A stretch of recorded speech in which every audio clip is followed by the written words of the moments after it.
जय श्री कृष्णा। कैसे हैं आप लोग फ्रेंड्स? जैसा कि हम सभी लोग जानते हैं, शनि और राहु देव बहुत ही महत्वपूर्ण प्लेनेट होते हैं, किंतु क्या होता है, ये पाप संज्ञा में होते हैं।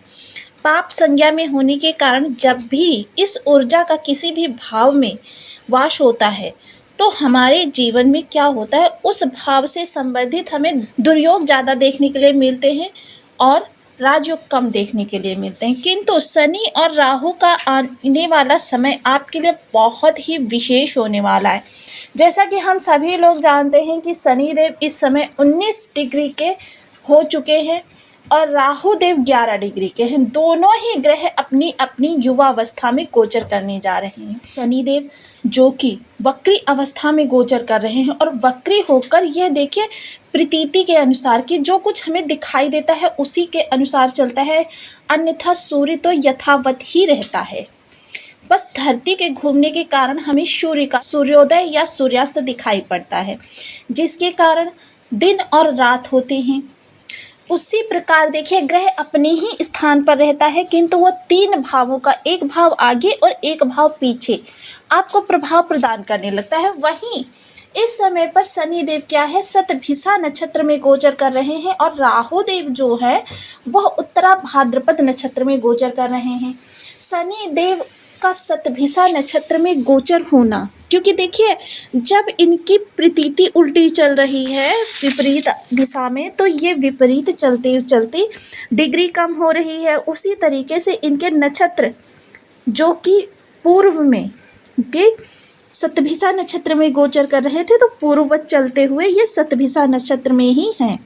उत्तरा भाद्रपद नक्षत्र जहाँ कि जिसके कि स्वामी अहिर बुधन्या होते हैं, यानी कि दोनों ही एक दूसरे के नक्षत्र में गोचर कर रहे हैं। इसलिए आपको जो भी अब प्रभाव प्राप्त होंगे, शनिदेव क्या है कि शनि से नहीं कार्य करते हैं और राहु देव का प्रभाव जो होता है अचानक वाला होता है। दोनों ही एक दूसरे के प्रभाव में बहुत ही कंफर्टेबल फील करते हैं और प्रभाव बहुत तत्परता से देते हैं।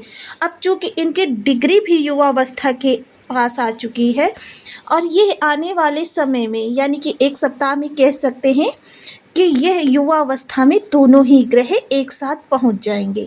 युवावस्था में आते ही दोनों के प्रभाव में एक विशेष वृद्धि होने वाली है। वहीं उत्तरा भाद्रपद और राहु दोनों ही देखिए क्या कहते हैं कि लीक से हटकर कार्य करो, लोगों की भीड़ चाल में मत चलो। परिवर्तन, जो भी आप कार्य कर रहे हैं, जो भी आप जॉब कर रहे हैं उसमें परिवर्तन भी मांगते हैं, जो भी आप घर में अपने कार्य कर रहे हैं उसमें भी परिवर्तन मांगते हैं। यहाँ तक कि कभी कभी तो इनके प्रभाव इतने तीव्र हो जाते हैं कि स्वभाव में भी परिवर्तन मांगने लगते हैं।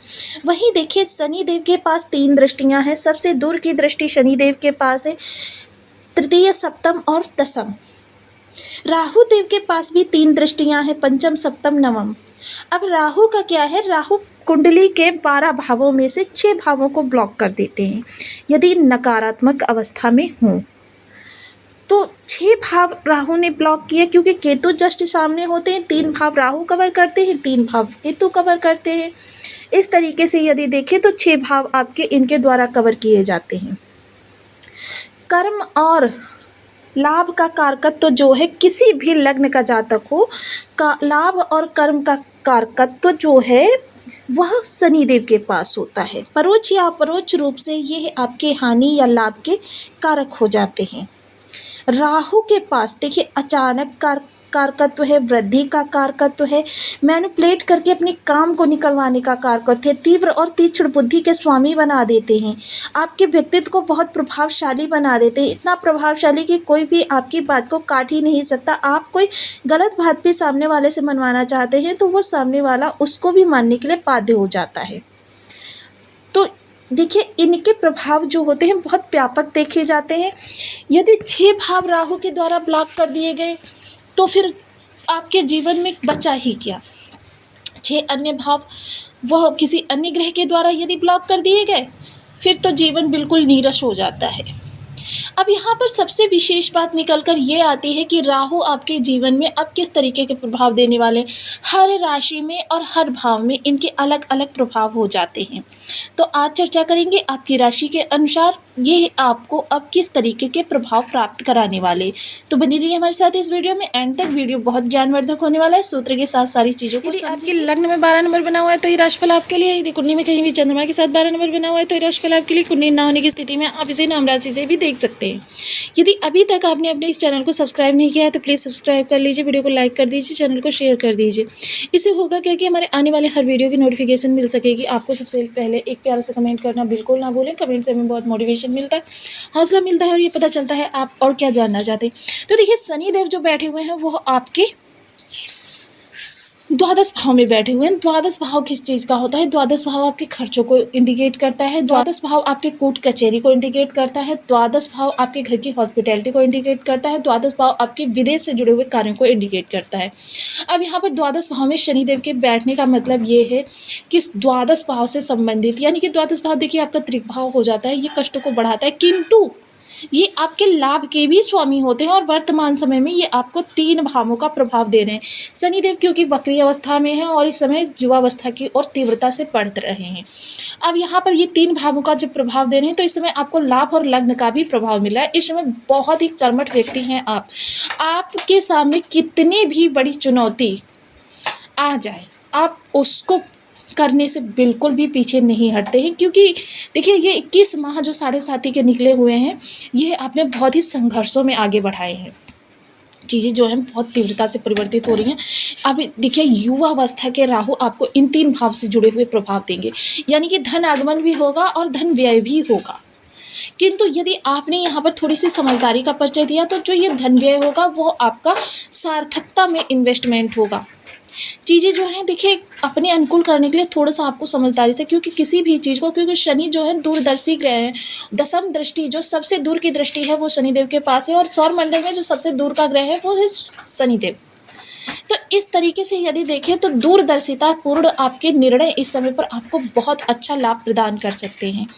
देखिए, क्या है कि निर्णय लेने की पावर को थोड़ा सा और विकसित करना होगा, कि चीज़ों को जो है आगे की सोचकर आपको इस समय पर निर्णय लेना चाहिए। ऐसा नहीं कि आपने तुरंत सामने भौतिकतावादी युग में क्या चल रहा है, आपके सामने वर्तमान समय में क्या परिस्थितियाँ हैं, उनको ध्यान में रखकर यदि कोई निर्णय ले लिया तो आप जोखिम उठा सकते हैं।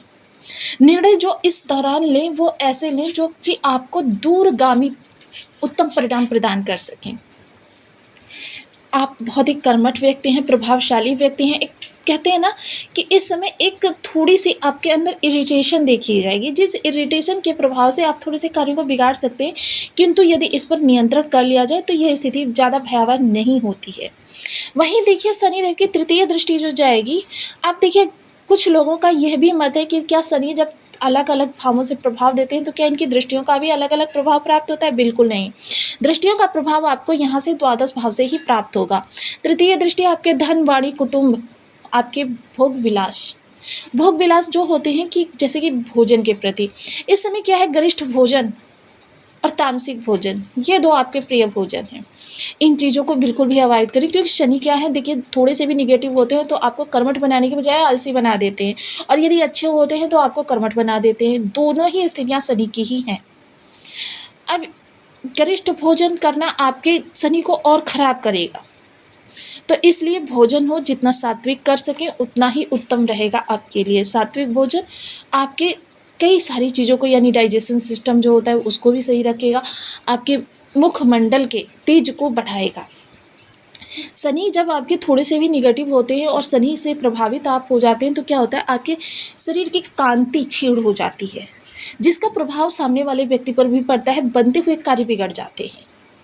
तो इसलिए इस चीज़ को थोड़ा सा ध्यान रखें, क्योंकि ये खान पान आपके पूरे जीवन को बहुत ही कहते हैं ना कि मैनिपुलेट कर देता है।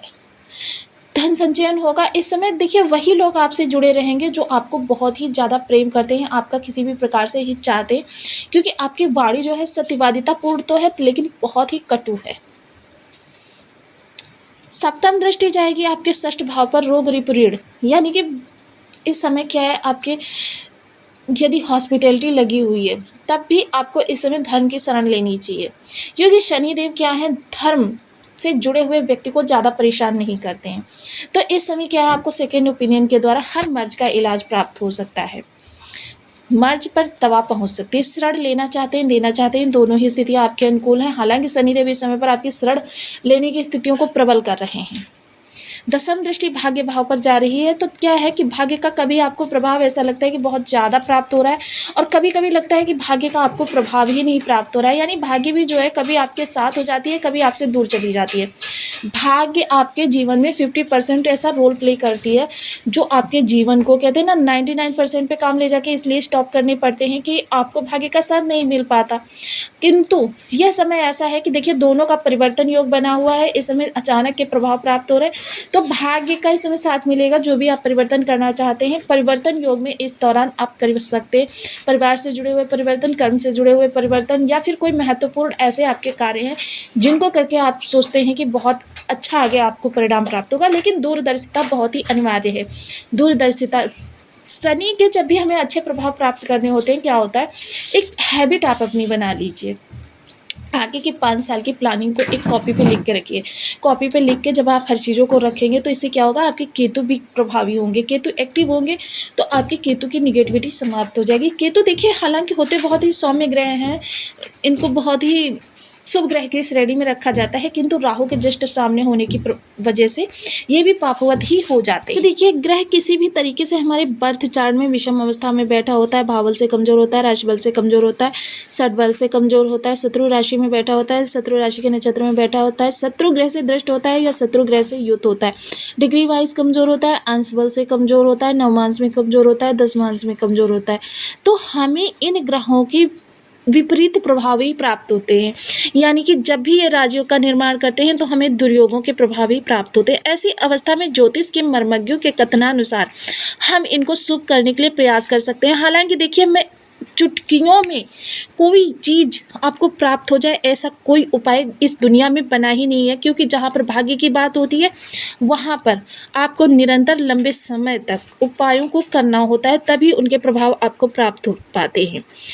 तो सबसे पहले ओम सन शनिश्चराय नमः, ओम राम राहवे नमः, इन दोनों बीज मंत्रों का आप 1 माला, 2 माला, 5 माला, 7 माला, 11 माला का जप नियमित अपनी सुविधा अनुसार करना प्रारंभ करें।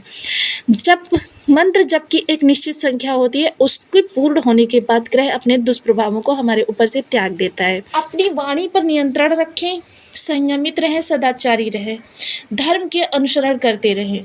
इसके साथ ही देखिए पीपल वृक्ष पर, शनि मंदिर में, या फिर अपने घर के मुख्य द्वार की चौखट पर प्रत्येक शनिवार को तिल के तेल का एक दीपक अवश्य जलाएं। दीपक 3 मुखी हो तो अति उत्तम। दीपक का विधिवत पूजन अवश्य कर लें। शनिवार का व्रत कर सकते हैं, शनि की होरा में निर्जला व्रत कर सकते हैं। देखिए मैंने कई बार बताया है कि शनि की होरा जो देखिए कोई भी वार हो उसकी जो होरा होती है वो सूर्योदय के पश्चात 1.25 घंटे का समय ऐसा होता है जबकि आपको निर्जला रहना होता है। इससे क्या होता है, आपको पूरे दिन व्रत का प्रभाव प्राप्त होता है। कौवों को भोजन करा सकते हैं, चींटियों को भोजन करा सकते हैं, ये भी आपके शनि को आपके लिए उत्तम करेंगे। इसके साथ ही देखिए क्या कर सकते हैं, राहु के लिए 10 अंधजनों को भोजन कराएं। मछलियों को भोजन करा सकते हैं, मछलियों को भोजन कराना सदैव ही उत्तम रहता है। सफाई कर्मी को शनिवार के दिन कुछ मीठा अवश्य खिलाएं, इससे भी आपके राहु उत्तम होते हैं। तो आपको वीडियो कैसी लगी मुझे कमेंट बॉक्स में जरूर बताएं। चैनल पर न्यू है तो प्लीज़ वीडियो को लाइक शेयर, चैनल को सब्सक्राइब करना बिल्कुल ना भूलें। मिलती हूँ नेक्स्ट वीडियो में, तब तक के लिए नमस्कार। अपना ध्यान रखें, स्वस्थ रहें, मस्त रहें।